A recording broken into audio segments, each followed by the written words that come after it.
at 25 having to figure out how to get back in these streets. So 10 years down the line, I'm not sitting there single still with my daughter being an only child. Like, I want to have a family. I want to have kids. All right. So I don't know why she's going out on the internet and basically making her problem everyone else's. And I'm not exactly sure what she means by, you know, being out here in these streets, but I guess we're about to find out. But guys, today we have some of the craziest moments of crashs from women recently. And you won't want to miss a single insane cliff. You guys do not understand. So I'm 25, right? I'm sitting here and I'm having to build a roster. I'm having to sit here and go out and do things I don't want to do. I don't want a roster. I don't want to go out and date. I don't like this hookup culture. I don't like any of it. But I feel like I don't have a choice. Men, you guys just get to sit there and you guys can go wait until you're in your 30s, you're almost 40, and you can just go get with a girl that's in her 20s and live a normal life. Girls don't have that luxury.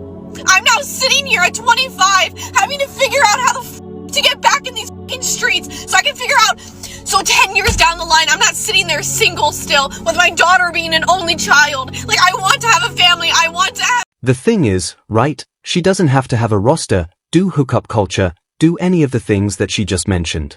And I'm not sure why that is the first immediate thing that pops up into her head in terms of trying to start a family. 38 some years ago, I had my first child, and the regret lasts forever. So, you know, it's really important that we're out here to say it's not healthcare, women, obviously baby, but it also hurts the generations. So my children have been affected by it as well, and I will never see grandchildren, great-grandchildren from that child. Wow.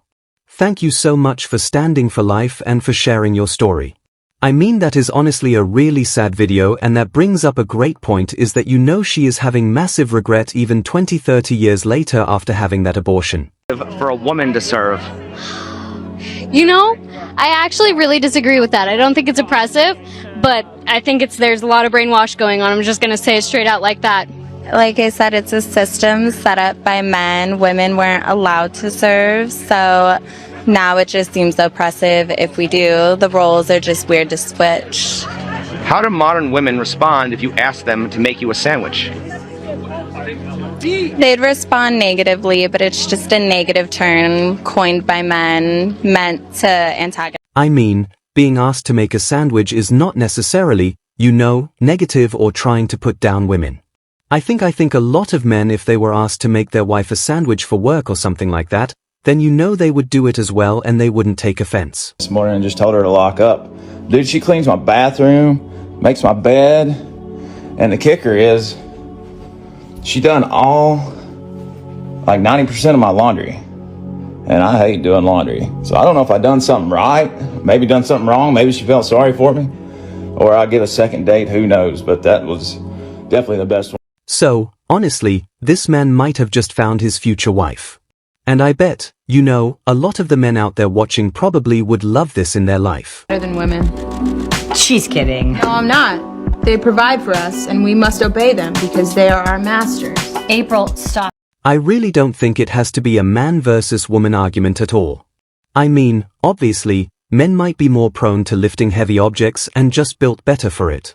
And I mean, there's nothing wrong with that. Us in healthy relationships ain't got to say to y'all. Because anytime we tell you what we do for our husband or what our husband does for us, y'all look for any reason to try to come up with some type of excuse or some type of narrative that we're being controlled or that we're not really happy or I would never do that.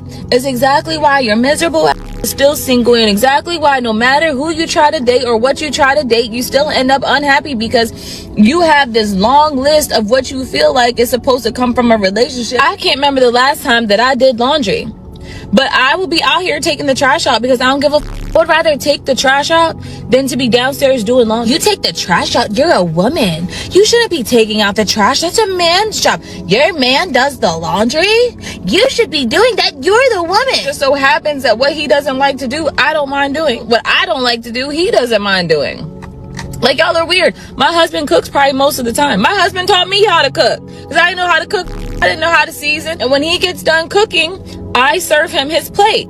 I serve him, and then once he's done eating, he gets up and leaves, and I take his plate, and I go there, and I clean the kitchen. The reason why we don't be talking about how good our relationship is or how healthy it is because y'all's little toxic coming in there trying to say something crazy. Yet. So yeah, part of a healthy relationship is just being kind and doing these kind gestures to each other when you guys need it without necessarily, being asked. And even if you are asked by your partner to do something, it's not like they're trying to put you down. Betrayed by feminism. I was constantly fed this idea that women can do everything. We don't really need men. Women can have the great career and have the kids that they like and change the tires and do this.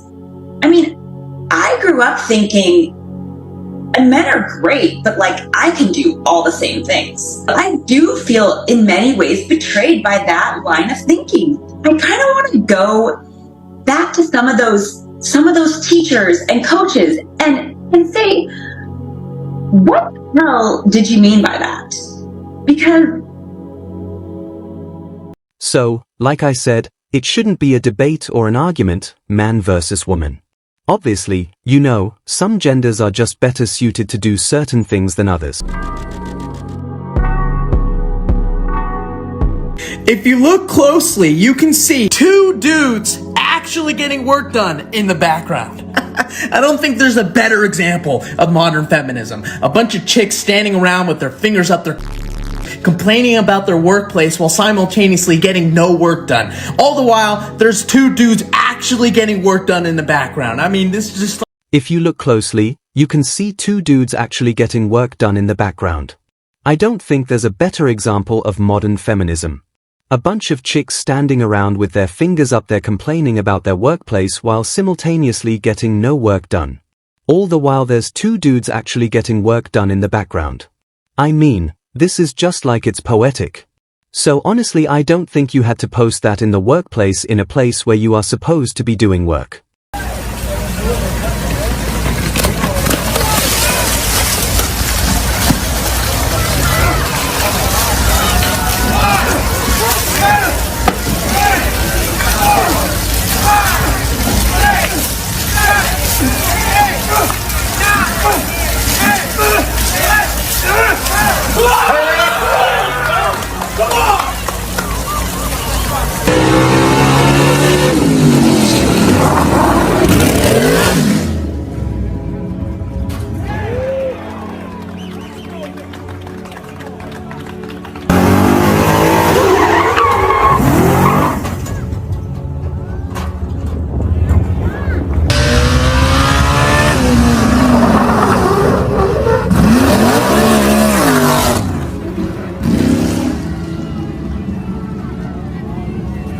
Your mom could beat up anybody. I'm pretty confident she could beat up a lot of people. What percentage of men could your mom beat up at 5'4", do you think? At 5 foot. She's 5 foot. Oh, excuse me. Oh, you are aware that the average male height is like 5'9", 5'10". So I believe last time I checked it was 5'8", yeah. So what percentage of men in the U.S. do you think that your mom could beat up? How much does she weigh too, by the way? Right now she's at like 145. You're 5 foot. What percentage of men do you think your mom could beat up? Fighting dirty, I think approximately... The man can fight dirty too. Yeah, approximately 80%. Holy...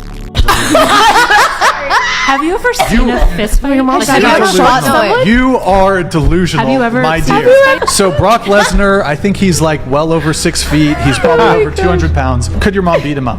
You said he's 6 feet? Forget his height. Let's say this is 5 foot Brock Lesnar. Could your mom beat up Brock Lesnar? UFC. She might be able to. Okay. So I mean, yes, she is delusional at 145 pounds and being, a short woman. I don't see any world where, she could beat up 80% of men. I am just freaking tired. I want to be in love. I want to share my life with someone. I want to feel the joys. I want to have my hands held. I want to be held. I want to kiss. I want to support. I want to make coffee with that person. I want my person. I want my person. Why is it so hard to... So, I mean, it's honestly sad to see this, and I feel like we're seeing more and more, men and women not being able to find, their partners in this generation and honestly in the past 5 to 10 years. I just decided to start cleaning the coffee machine. And as I'm cleaning the coffee machine week after week, I'm starting to get frustrated. And I passively aggressive made a comment to my husband saying like, why aren't you cleaning the coffee machine, basically? And he's like, well, you've been cleaning it.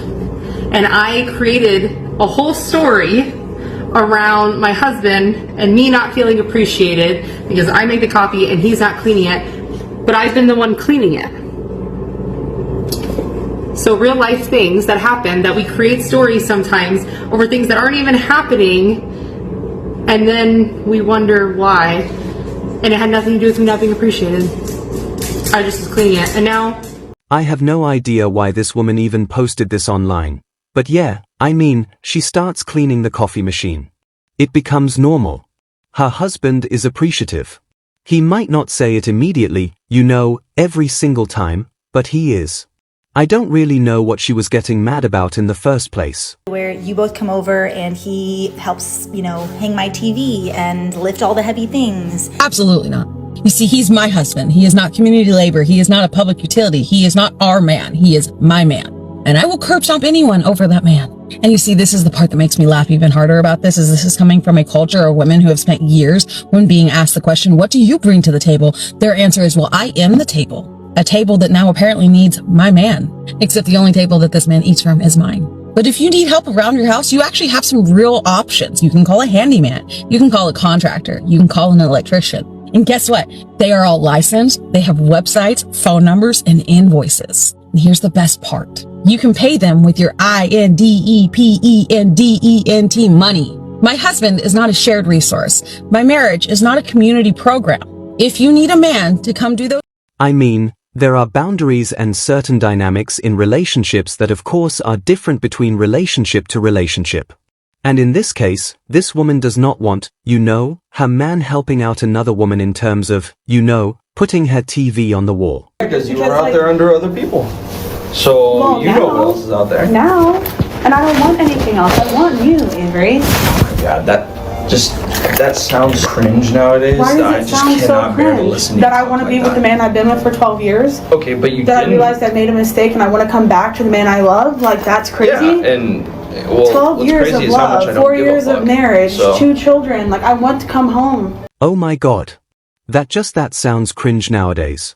I just cannot be able to listen to that. Traps. It's not because he's a controlling, insecure narcissist. It's because he doesn't want other men to have access to what he has. This is just primal nature in men. It's also disrespectful. I don't care what anyone says. You dancing in a bikini on TikTok or posting thirst trap bikini photos shows other men that you don't really value your relationship. Other men see that and think, oh, well, I could go sleep with her really easily. She doesn't value her relationship anyways. And I would actually argue that the men that ask you to not dress half naked or post bikini thirst traps are more confident, more protective of you, and they are better men to marry. And he's not hiding your beauty or whatever other excuses they like to make up. I would actually argue that it's more elegant, it's more appealing, it's more beautiful to be covered up a little bit more. Calling your man insecure when they simply just ask you to not dress trashy is like him calling you insecure when he asks. So, I mean, yeah, she did make a mistake.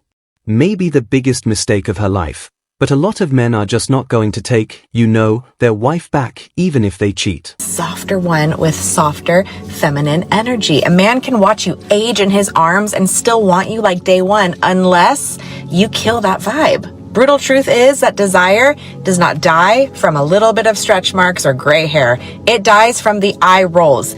It dies when every sentence starts with a correction or when you talk to him like he is incompetent. Also, when you compete with him instead of receive. Nothing turns a man off faster than constant criticism that you call advice, mothering him instead of admiring him, speaking to him with contempt instead of warmth, acting like his presence is a burden and not a gift. Men don't need you to worship them. They need you just to respect them.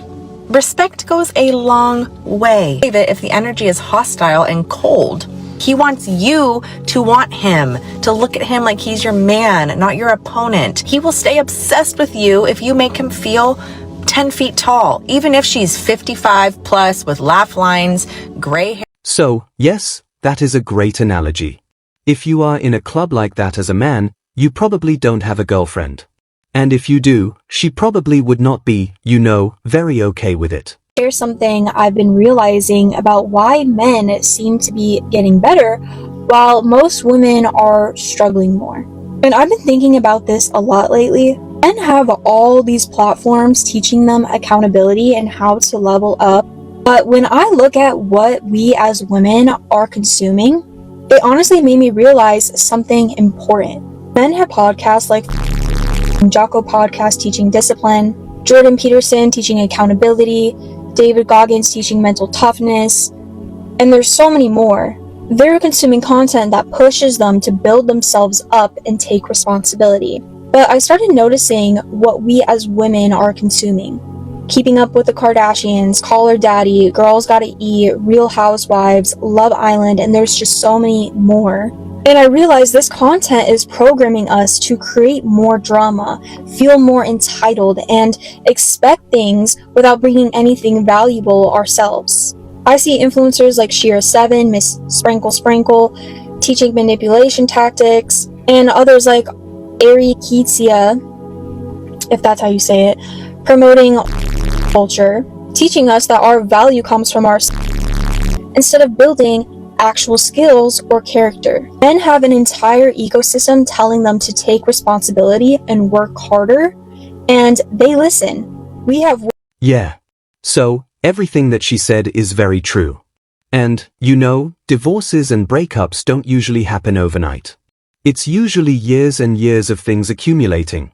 Basically, men or women just getting too tired to the point where they can't deal with it anymore.